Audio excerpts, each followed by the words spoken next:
Hola, ¿qué tal? Buenas tardes, los que están en Zoom. Muchísimas gracias por haberse conectado.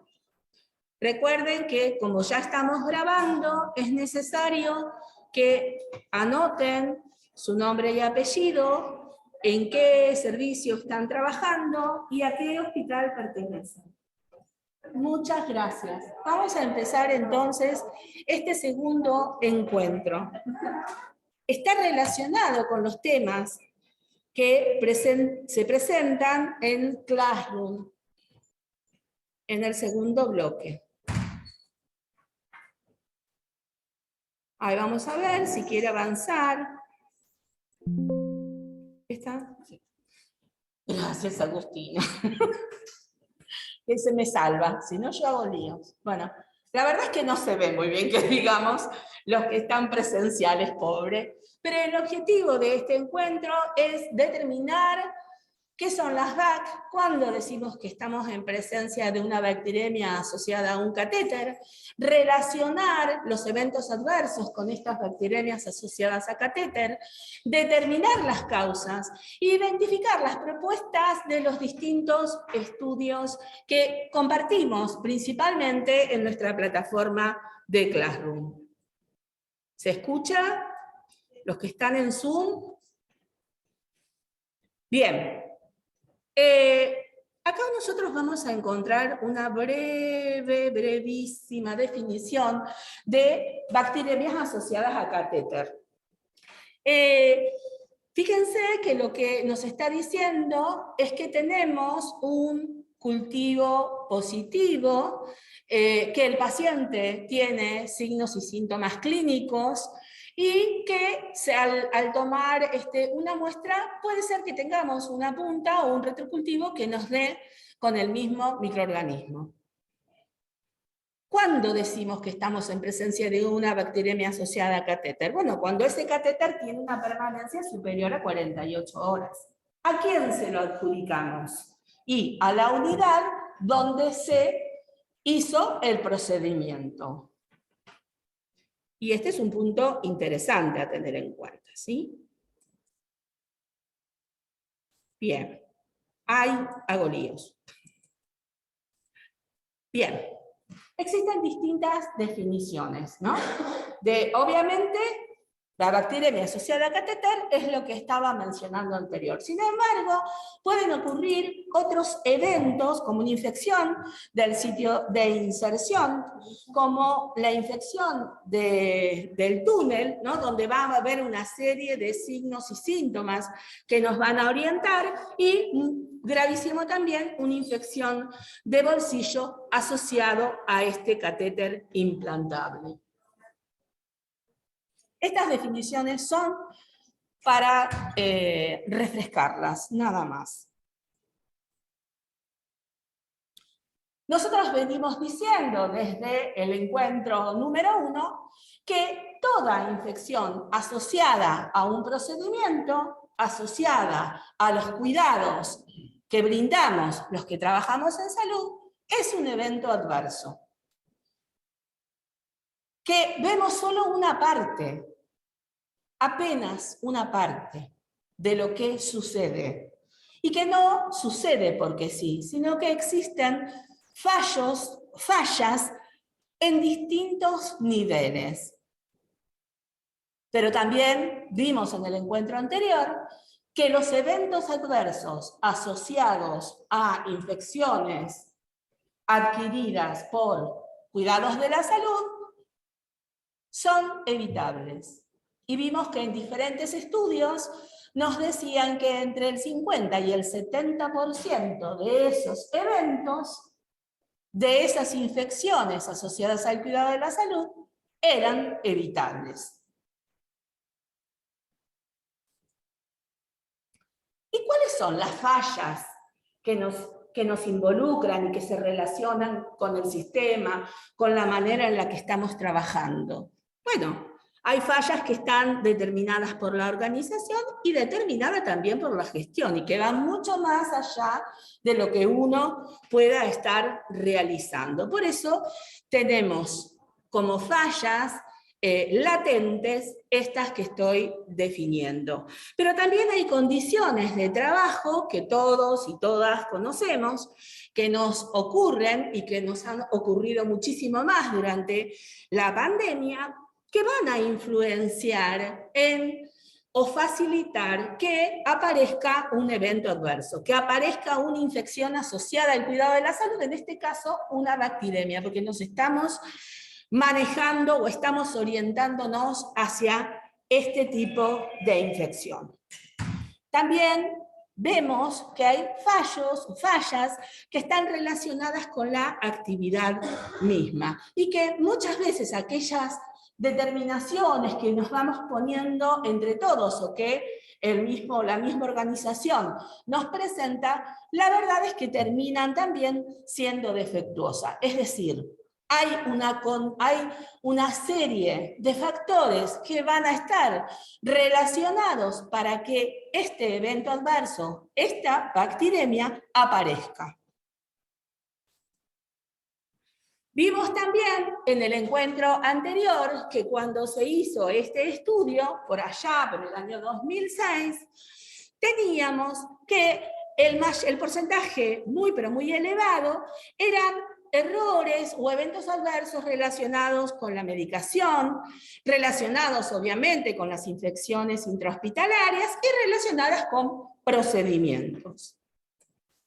Vimos también que cuando se empezaba a detallar con qué se relacionaban estos factores o estos errores, teníamos que lo relacionado a los cuidados de salud representaba un 25, casi 26%, y que en uno de los primeros niveles estaba el manejo de catéteres, el manejo inadecuado, ¿sí?, de estos catéteres. Y además, el hecho de no haber encontrado a tiempo estas pautas o signos de alarma. Esto es parte de un documento que se publicó hace muy poquito, en junio del 2022, y la pregunta del millón era, ¿hasta cuándo vamos a soportar, decía, ¿hasta cuándo vamos a soportar tener estos indicadores? Estos indicadores son del programa Vida, son los indicadores nacionales, ¿sí? Son los indicadores que surgen de los reportes que hacen muchos hospitales en todo el país, en un momento eran como 150, que se recolectan diariamente, más aquellos indicadores que se aportan a través de ciertos estudios o análisis de prevalencia que se realizan en las instituciones, ¿no? Como por ejemplo pediatría, que hace poquito terminó una encuesta nacional de prevalencia, la EMPIA, que pertenece a este mismo programa. Miren, lo que nos estaban diciendo es, a ver, hagamos algo, porque cuando nosotros comparamos nuestras tasas de IACS con la de otros países, venimos en desventaja.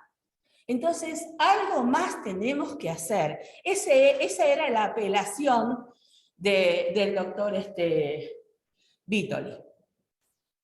Y fíjense que nos está marcando ciertos indicadores, que es lo que está señalizado, que muchas veces son muy por debajo de lo que uno recolecta en los datos diarios, ¿sí? En el encuentro anterior yo les había mostrado cómo a lo largo de 10 años de vigilancia, en el Hospital Británico, poniendo justamente medidas de estimular la higiene de manos y los pequeños bundles, es decir, paquetes de medidas para disminuir estas infecciones, daba un resultado fantástico y una reducción muy, pero muy notable de las tasas en estos procedimientos que son los que más nos interesan a todos y que son los que impactan realmente en el paciente y en la calidad de atención. Esto es un diagrama de una vigilancia, y no se alcanza a ver bien porque justo se nos corrió. Lo que está en la línea azul es el valor del vida. Y quiero ir para atrás. Bacteremias asociadas a catéteres venosos centrales en el 2020 era de 5,57 por 1000 días de uso de catéteres venosos centrales. Pero miren qué pasó. También pasó una pandemia, ¿no? Se elevó este valor. Quiere decir que este fue el valor medio registrado por todos los hospitales. ¿Sí? La idea es que estemos lo más cerquita posible de ese valor de la línea azul, porque esa es la media que nosotros tenemos en nuestro país. Pero cuando comparamos en otros países, vemos que es por 4 por 1000 días de uso, o inclusive mucho más bajas.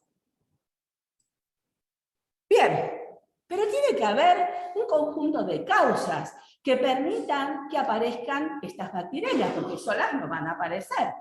Bueno, las causas son bastante conversadas, habladas y leídas en muchísimos documentos.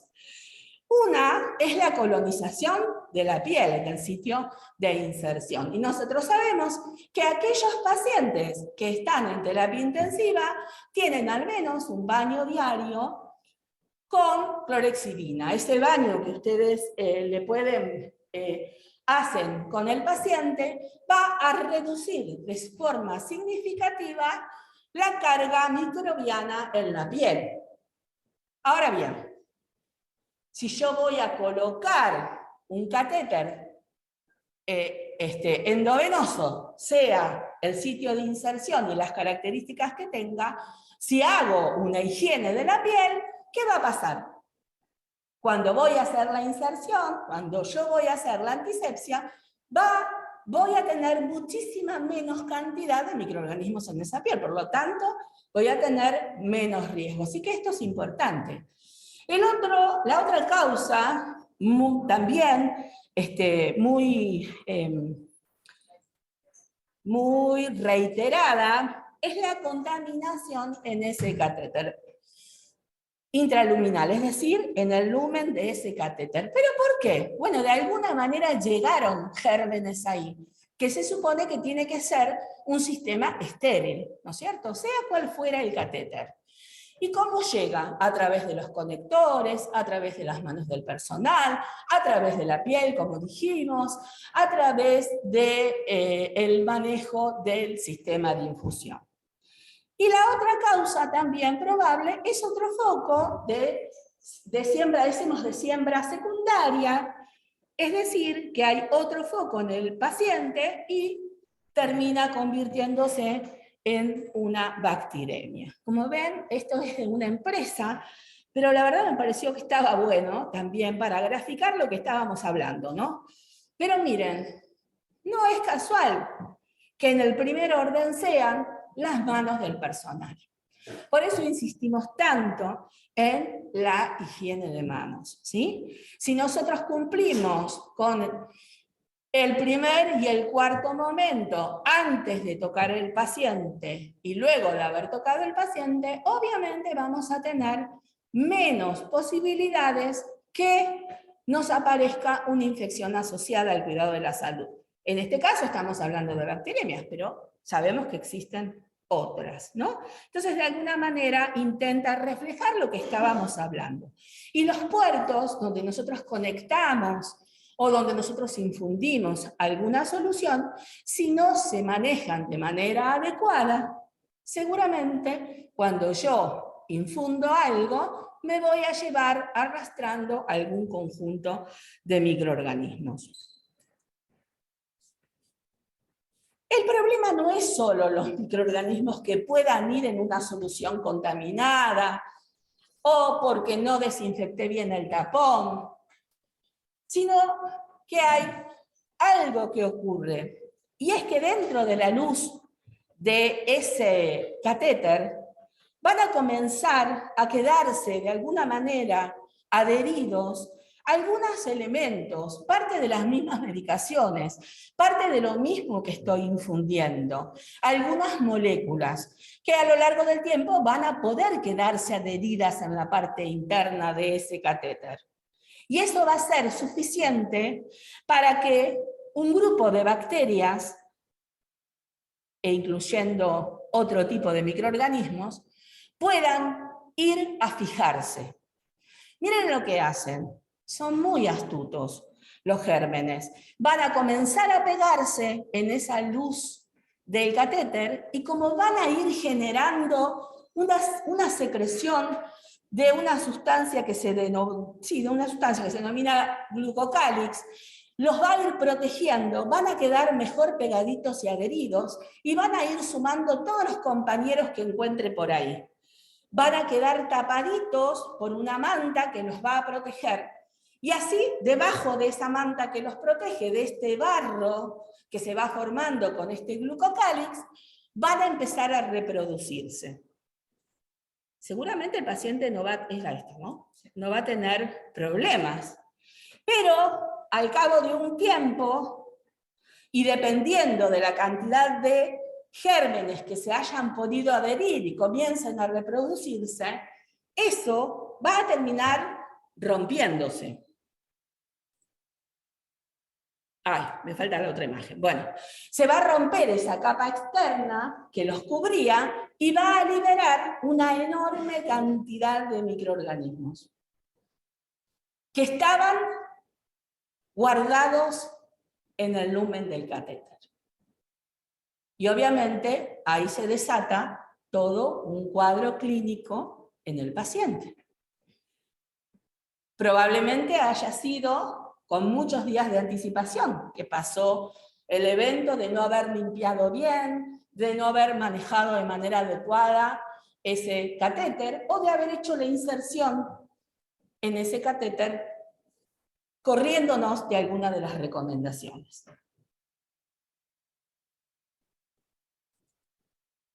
Sabemos que existen muchos programas, de hecho en el encuentro anterior vimos principalmente estos, ¿no? Bactiremia Cero, que es un programa muy interesante que surge en principio en Estados Unidos y luego los toma España, que tiene artículos muy interesantes también.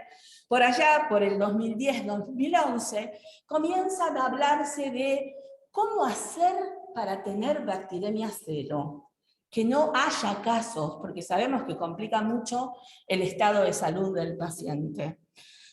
Nuestro programa nacional, Vida, también hace una serie de recomendaciones. En pos de esto, tratar de ver cómo hacemos para que esto sea un problema que se presenta con pocas veces, con poca frecuencia. Este programa de Bactiremia Cero, que viene implementándose desde el 2010 en España, ha sido capaz de reducir las tasas a nivel nacional de bactiremias realmente muy, pero muy drásticamente. Hicieron lo mismo que hablábamos en el encuentro anterior sobre lo que hizo el Hospital Británico. Pusieron campaña de higiene de manos y las medidas. Miren, las medidas son muy básicas. Son muy básicas y son muy simples de poder realizar. Primero, la higiene de manos, porque si yo no me lavo las manos, los microorganismos van a ir de un lado para el otro. Después, la utilización de barreras durante la colocación de un catéter venoso central o durante la colocación de otro tipo de catéter. La barrera va a estar adecuada de acuerdo al tipo de catéter que vaya a colocar. Si es un catéter venoso central, preferir subclavia. Sabemos que a veces esto no es posible y tenemos que ir a otro sitio de inserción. Bueno, cuando el sitio de inserción es femoral, tratar que una vez que se estabilizó el paciente y lo más pronto posible, retirar ese catéter. ¿Por qué? Bueno, porque los catéteres femorales han sido causas suficientes de infecciones asociadas gravísimas. Por lo tanto, es un lugar que sabemos todos que realmente aumenta el riesgo de contraer una infección. El orden es, primero o mejor lugar, subclavia, le sigue yugulares, Y por último, femoral, porque sabemos que cuando se colocan femorales, porque no pude llegar a las anteriores. El estado del paciente no me permite acceder tampoco a otro sitio de inserción. El cuarto ítem revisado en el 2021 es retirar los catéteres innecesarios. O sea, cuando ya no hace falta, se retira. ¿Por qué? A mayor cantidad de días de uso catéter, ¿qué va a pasar? Muy bien, mayor riesgo de infecciones, exactamente. Y por último dice manejo higiénico del catéter. ¿Y qué será manejo higiénico del catéter? ¿Qué les parece?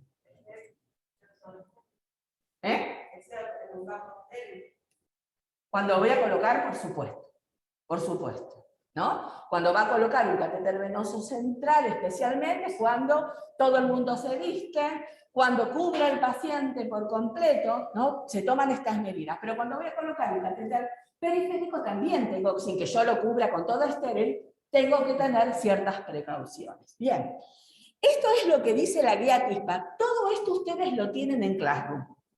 Yo tomo solo algunos puntos, pero los documentos están ahí. Y la última revisión, que es del 2021, de la guía ATISPA, que es nuestra, que es la asociación de personas que transfunden en nuestro país, que tiene ya algunos años, y es muy interesante sus congresos, los videos que tienen, las guías que revisan. Son muy interesantes las capacitaciones que brindan. Ellos nos dicen, pensemos que es más nuestro, ¿no? Entonces nos dicen que el primer punto es la preparación de la piel. Lo que veníamos hablando. ¿Cómo preparamos la piel? Bueno, primero higienizamos. Lo que no se higienizó, no se puede hacer antisepsia. Lo que no está limpio nunca va a ser algo sin microorganismos. Le ponga la solución que le ponga, porque no va a alcanzar a eliminar todos los gérmenes. Entonces, nos dice preparación de la piel, higiene. ¿Cómo vamos a higienizar? Bueno, con paños, en la mejor de las medidas, con clorhexidina al menos al 2%, antes de la inserción del catéter, ¿no? Después lo mantenemos, si el paciente está en la terapia y es adulto, lo mantenemos con el baño. No, obviamente ahí ya no volvemos a tocar.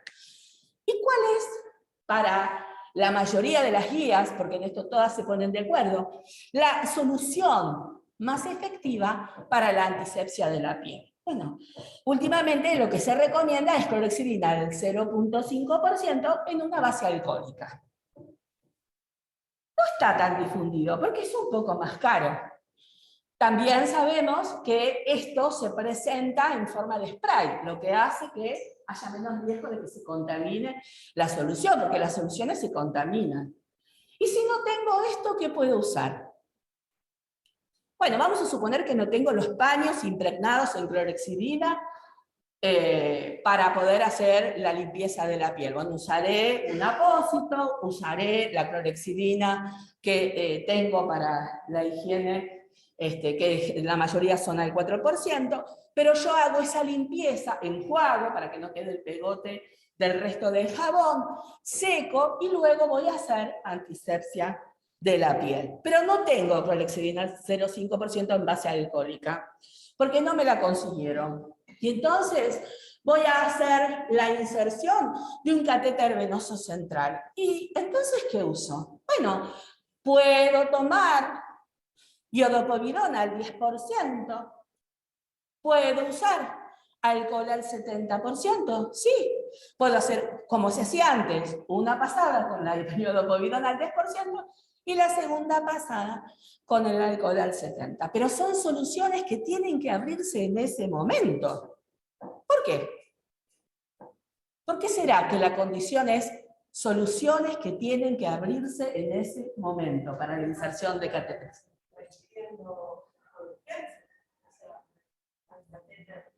Bueno, puede saber un momento algo que te falta para hacer la inserción. Bien, pero se supone que tenemos, a ver, catéteres venosos centrales, se supone que tenemos las cajas con los kits preparados, ¿sí?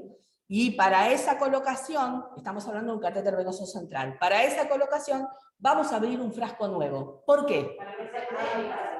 Para garantizar que está estéril. ¿Por qué? Y porque una vez que pasaron 24 horas de la apertura de cualquier solución antiséptica, si no tiene válvula dispensadora, se nos va a contaminar, porque el ambiente está contaminado, porque no todos nos lavamos perfectamente las manos. Exactamente, entonces esto es importante. Y más cuando se va a hacer un procedimiento tan riesgoso como la inserción de un catéter venoso central, especialmente, ¿sí? Ahora, dice Atispa, en concordancia con los otros estudios, es máxima barrera de protección. Y estamos tratando de insertar un catéter venoso central. ¿Quiénes? ¿Quiénes usan las máximas barreras de protección? Bien, todo estéril, ¿no? Está impoluto, todo estéril. Se lavó las manos como debe ser, con la solución que corresponde, y se puso el equipo estéril. Cubrió con el campo completo al paciente y va a comenzar. ¿Qué pasa con el que colabora? También. También. Estéril. Si no está ahí para hacer el procedimiento y es el enfermero que está acercando cosas, no hace falta que sea estéril, pero tiene que tener el equipo puesto. No puede, primero, voy a hacer un procedimiento, traigo todo lo que necesito. No puedo ir y venir como cuando me olvidé de comprar la leche y después me olvidé de comprar la manteca. No, traigo todo, porque cuanto más me mueva en el ambiente, más partículas se mueven, más bichos se mueven, y partimos de la idea que las instituciones de salud tienen gérmenes. Entonces, esto es importante. ¿Quiénes se visten? ¿Cómo se visten? ¿Cuánto se mueven? Y dice, cuidados y en mantenimiento seguro. ¿Cómo vamos a hacer para cuidar este catéter, todo su sistema de vías de infusión? ¿A qué cosas le vamos a prestar atención? Si tenemos un puerto, que sea un puerto seguro, ¿qué voy a hacer? ¿Decontamino? ¿No decontamino? ¿Voy directamente, infundo? ¿O limpio primero? ¿O desinfecto primero? ¿Cuánto tiempo desinfecto ese puerto? ¿No? Para infundir una solución. Bien. ¿Hay algo más que podríamos hacer? ¿Qué opinan?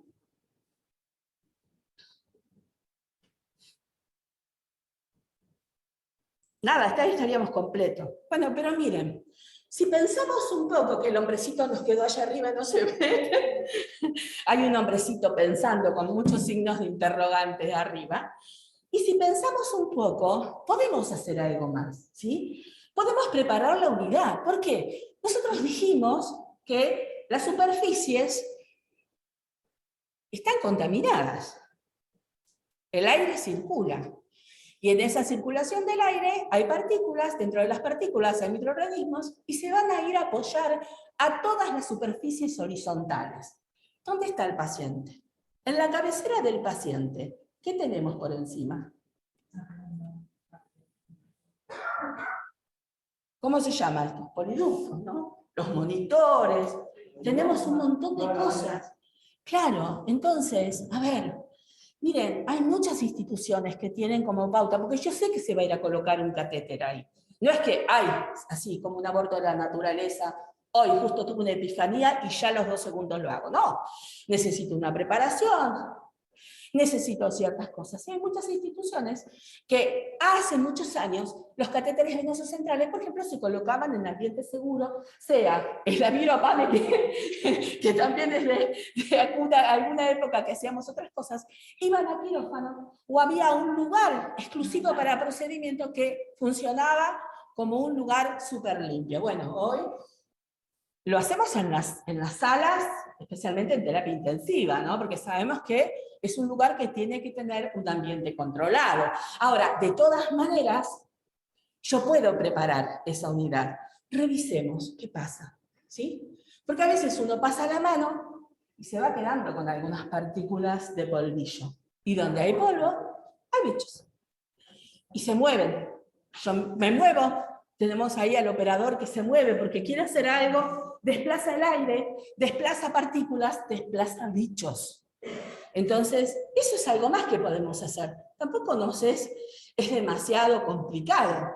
Vamos a colocar catéteres venosos centrales en esta unidad, vamos a limpiarla adecuadamente. Tratemos de usar, si puedo, que no es una emergencia, un horario donde no estén pasando haciendo el pase, que pasan 20 al mismo momento. Pensemos, 20, en algún lugar yo tengo un PowerPoint donde había puesto cuántas partículas se mueven si yo camino, si estoy sentada y me rasco la cabeza o hago algo, ¿sí? Se mueven muchas partículas y en esas partículas se mueven muchos microorganismos. Eso lo podemos implementar, no es tan terrible, ¿sí? Y vamos a ver cómo baja también el riesgo de contaminación del lugar. Otra vez, lo que estuvimos conversando, el equipo de protección personal, ¿quién lo usa estéril y quién no necesita usarlo estéril, pero lo debe utilizar? Es decir, que si viene alguien de allá, a ver cómo estás así, no está vestido, y el cabello suelto, y me acerco, y bueno, ahí es como tenemos que poner un perímetro y un freno, ¿sí? Y las soluciones que sean seguras. Y otra vez, refrescando lo que estábamos hablando, soluciones seguras. Seguro es lo que yo estoy abriendo ahora. Eso es seguro. Lo que ya está abierto fue tocado y por lo tanto está contaminado. Y vamos a ver qué nos dice el VIDA. Y bueno, el VIDA nos dice que hay una serie de medidas que las separa para la inserción de los catéteres y después para el mantenimiento. Miremos, todos dicen lo mismo, ¿o no? Son todos iguales. Pensemos que hay 4 o 5 medidas que son, aplicándolas todos, todas y todes, va a ser suficiente para bajar las infecciones asociadas al catéter. ¿Es complicado? La verdad que no. ¿Es de un gasto sideral? La verdad que no. ¿Es aplicable? Sí, porque se ha hecho en el mundo. Sí, porque lo hacen instituciones nacionales. Sí, porque es posible. Entonces, ahí es a donde tenemos que apuntar. Y miremos entonces las medidas que tienen que ver con el mantenimiento de ese catéter. Yo voy a tocar el catéter, voy a tocar cualquier parte del sistema de infusión de ese catéter. ¿Cómo tengo que tener las manos? Limpias. Si estamos hablando de un catéter venoso central, y yo tengo, acá hay una cuestión de, en que no se ponen de acuerdo, sí, que no se ponen de acuerdo muchas sociedades, ¿no?, científicas que han hablado al respecto. Cuando estamos hablando de un catéter venoso central, en algunos lugares nos dicen que puedo, obviamente si voy a retirar una cura, porque voy a hacer una nueva cura, lo puedo hacer con un guante o una manopla común. Y cuando vaya a hacer el procedimiento voy a tener que utilizar guantes estériles. Ahí es como que no nos ponemos de acuerdo. Las guías siguen diciendo que el manejo del catéter tiene que ser con guante estéril. El sitio de inserción. El resto con las manos limpias y utilizando manoplas limpias, ¿no?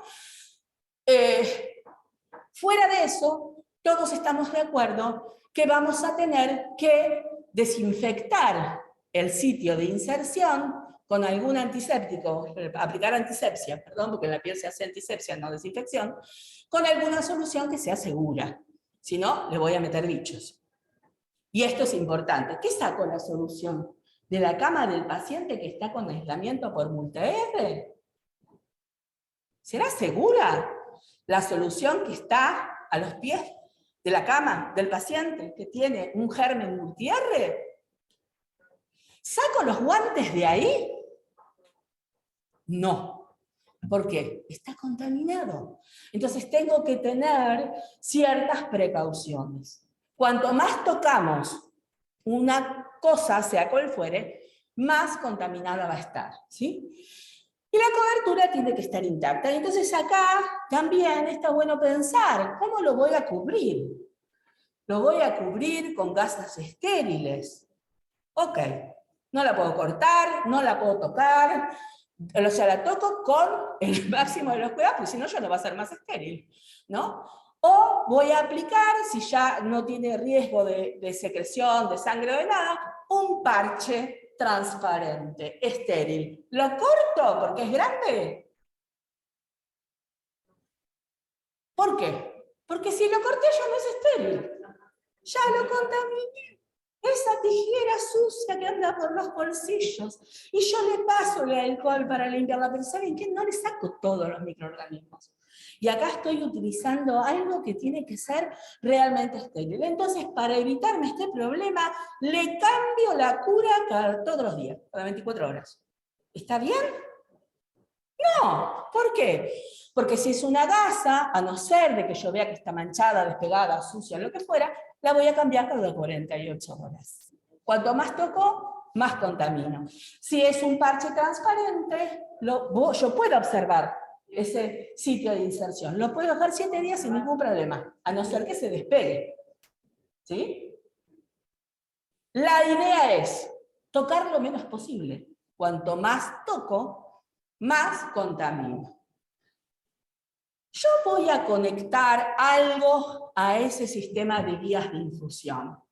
Y tengo que hacer una desinfección. Obviamente, si el alcohol está puesto desde hace una semana y las tapas estuvieron abiertas o alguien le hizo un agujerito, alguien le hizo un agujerito para que chorree más bonito, eso va a estar contaminado, por lo tanto no me va a servir. Voy a necesitar cuidar esos elementos. Sí, el ideal es la válvula, como dice acá la compañera. Ahora bien, ¿qué hago? ¿Cómo voy a desinfectar? Miren, hay una técnica que dice que yo con una gasa estéril, con alcohol al 70, es bien barato, el puerto, ¿cómo le decimos? El push, a ver, Pame, ayúdame, ¿sí? O me equivoqué, le puse una letra de más. Claro, lo limpio, fricciono 16 veces, no le hago una pasada. ¿Y por qué será? Que dice 16 veces. Porque así garantiza que realmente removió los gérmenes. Chicos, son pequeñitos y se agarran así que no quieren que los saquemos. Entonces hay que meterle power. Es importante la fricción, es importante cuento. 1, 2, 3, 4. A ver, la gasa no me está respondiendo, tiro esa gasa, uso otra, vuelvo otra vez. Eso, de tener la precaución, de desinfectar el puerto donde voy a infundir algo, donde voy a conectar algo, si voy a conectar un paralelo o lo que fuera. La posibilidad que si tengo llaves de 3 vías, use tapones que no se... tipo Smart Side, que no es que saco la tapita, sino que me queda el tapón ahí y yo lo puedo limpiar. Si saqué la tapita, tendré que poner un taponcito nuevo. Nuevo, no el mismo, porque el mismo ya está contaminado. Yo ya lo toqué y está de riesgo, ¿no? Entonces, por eso son mejores estos tapones que me van a durar todo el tiempo que yo tenga esa guía ahí. Y otra vez nos dice, remover todos los catéteres cuando no son necesarios. Más catéteres, más puertas de entrada, peor nos va. No se ve muy bien, ¿verdad? Pero los voy a poner en Classroom, si no los puse ya. Es importante, miren, tanto hecho, porque la Organización Mundial de la Salud le ha puesto tanto énfasis a esto, desde los inicios de su campaña de higiene de manos, considerando que la mayoría de los miembros del equipo de salud adhieren solo, como mucho, a un 40%. Y con un 40% de adherencia a la higiene de manos nos van a crecer cucarachas, renacuajos y dinosaurios por todos lados, porque obvio, estamos contaminados, nosotros trabajadores de la salud, más contaminados, con mayor carga microbiana que cualquier otra persona. Y entonces ideó carteles para cada cosa.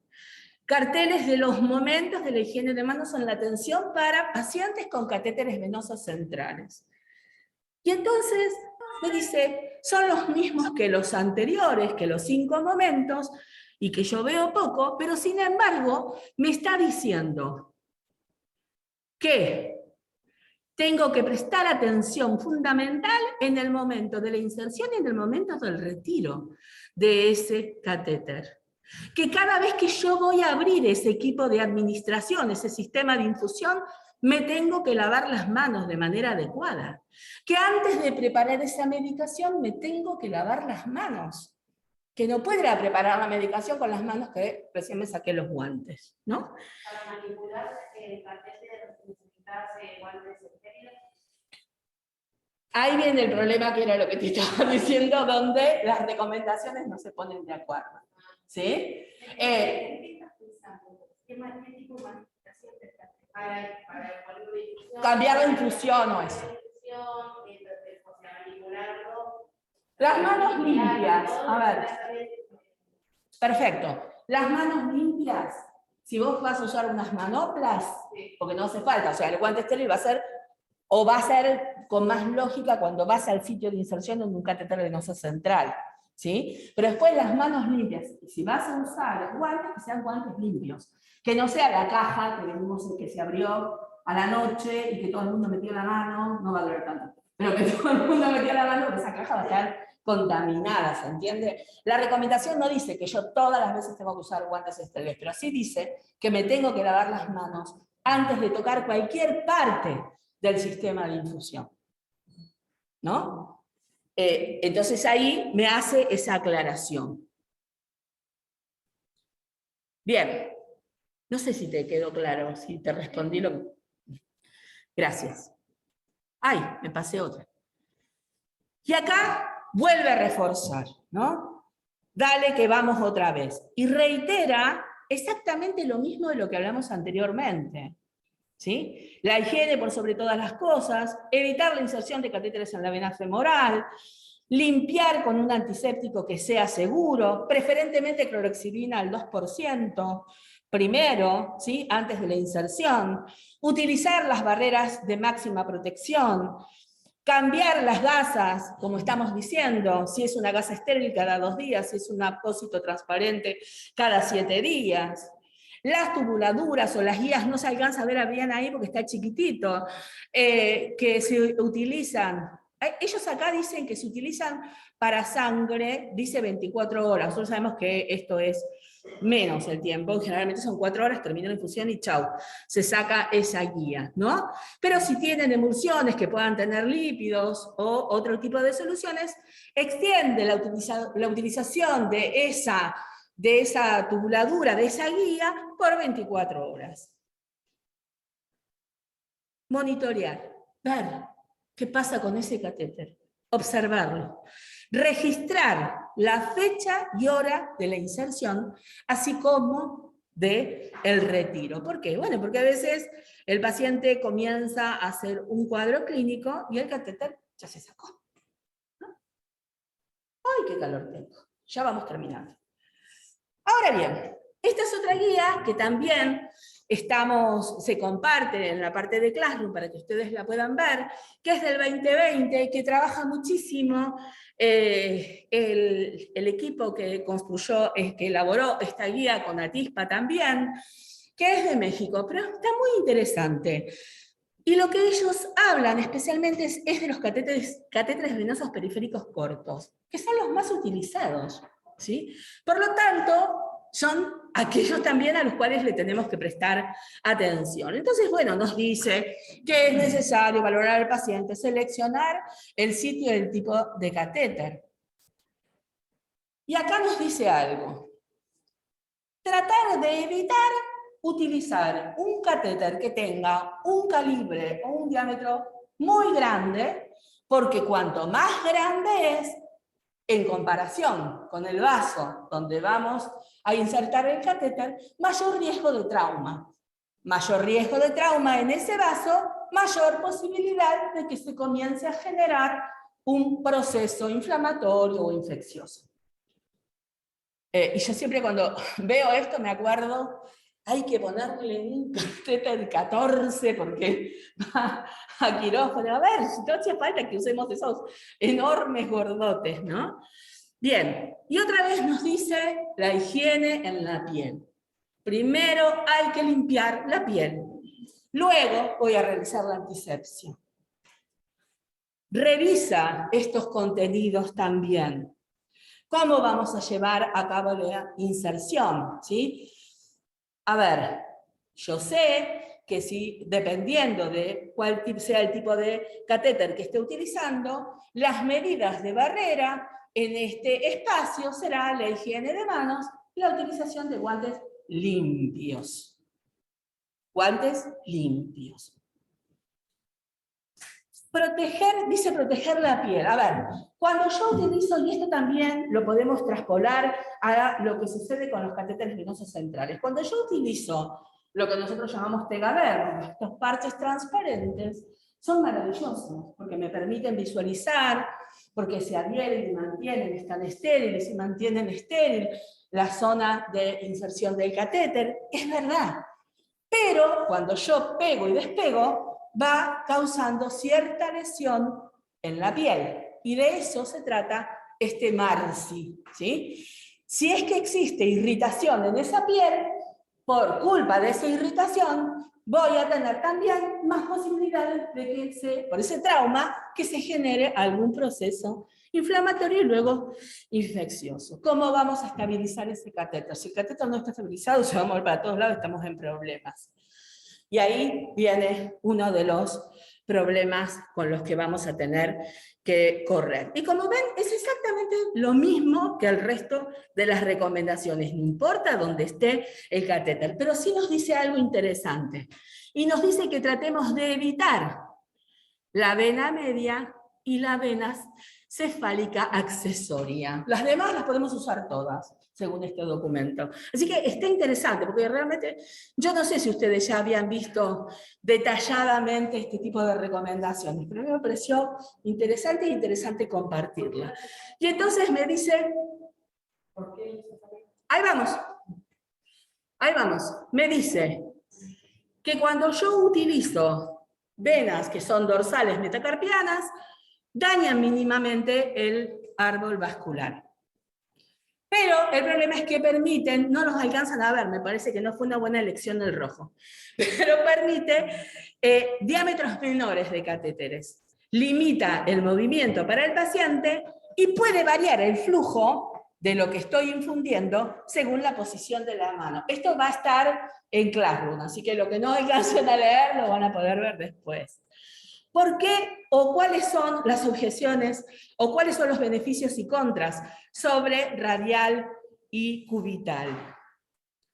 Es muy cómodo para el paciente, garantiza un flujo constante, pero causa, si hay algún problema, causa un mayor daño al mapa venoso del miembro superior. Entonces lo tengo que tener en cuenta. A ver, el catéter yo lo tengo que revisar, yo tengo que valorarlo todos los días y en todos los turnos, ¿sí? Pero bueno, a veces también sabemos que a veces ocurren ciertos eventos que se nos escapan, que son parte de estos errores, ¿no? Basílica media y cefálica media admite mayores diámetros de catéter y su canalización es mucho más fácil, pero presenta el inconveniente de que el daño que hace al árbol vascular es muy importante y además también puede presentar variación en el flujo de lo que estoy infundiendo. Así que acá tenemos las razones, las causas, por qué tales cosas o no. Se ve poquito, pero les prometo que lo van a ver en Classroom. Y acá entonces, otra vez, la OMS nos propone los 5 momentos relacionados con la atención a pacientes con catéteres venosos periféricos. Repite exactamente lo mismo. Es exactamente lo mismo, porque si yo cumplo con la higiene de manos en cada uno de los momentos que lo debo hacer, antes de la inserción, antes de tocar cualquier parte del sistema, cuando voy a abrir este equipo de administración, cuando voy a preparar la medicación, el resultado final va a ser algo realmente con muchísimo menos riesgo. Y otra vez vuelve a repetir las mismas recomendaciones, no inventamos nada. A ver, son esas mismas de las que empezamos a hablar desde el inicio. Fíjense que vamos repasando distintas bibliografías y todas me dicen lo mismo. ¿Por qué será? Seguramente hay mucha evidencia detrás que me va a permitir reconocer que si se aplican estas medidas básicas y elementales, donde cada uno de nosotros hace su tarea con responsabilidad, seguramente el impacto va a ser muchísimo menor. Y a eso se refiere, ¿no? En este segundo bloque, que ustedes ya tienen la bibliografía y algunos videos para que puedan ver al final una encuesta, en resumen, también van a pasar por estos contenidos. Bien, hasta acá entonces llegamos con la grabación. Y los que me quieran hacer preguntas, lo podemos hacer.